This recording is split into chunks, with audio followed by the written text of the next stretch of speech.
Chapter 5. Jailbird. Final chapter.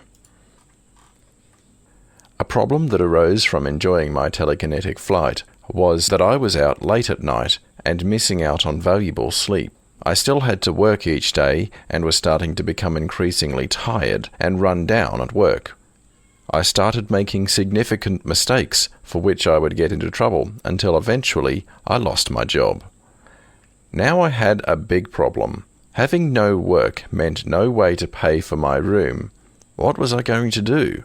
I needed work, but at least I found some time to sleep while everyone else was out during the day.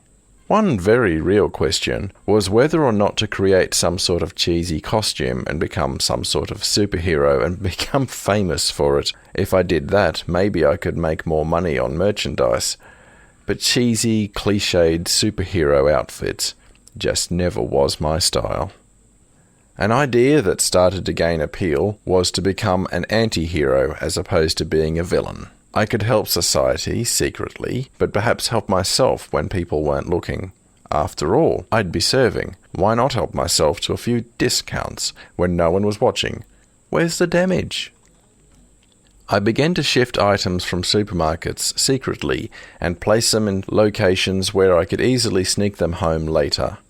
The advantage of telekinesis is that there are no fingerprints and no one could see who was moving objects, even if they saw them moving around. Eventually, I started to enjoy moving things when people were around, just to watch the confusion develop. I would see people rubbing their eyes in disbelief. I started to really enjoy messing with people's heads. I was well on my way to a life of crime, while deceiving myself into thinking that my wrongs were offset by the times I helped people with broken down cars, or children trying to cross dangerous roads, or tripping muggers and bag snatchers. I felt my stealing was justified since I was helping society. I became bolder as I stole from various businesses. I only ever stole from big chains that I decided could well afford the losses. I started to try to resell some of the items I was stealing, and this would prove to be my undoing. I had a storage lockup rented that was paid for by the stolen goods. I abused my power more and more, taking things from trucks and other delivery vehicles. Each afternoon, I would lift what I could and put it somewhere safe until I was able to move it by night to my storage lockup. I was selling stolen TVs, sound equipment, and I had started to steal cash using my power. I started to get careless about this, and this was where my life of crime brought me down. An undercover police officer became a regular customer of mine. How was I to know who they were? They'd paid cash, and I provided goods, just like everyone else. One night I was taking my loot to the storage lockup. I opened the door only to be ambushed by the police. I was arrested, charged, and before I knew it, stood in a courtroom trying to explain how these things came to be in my possession.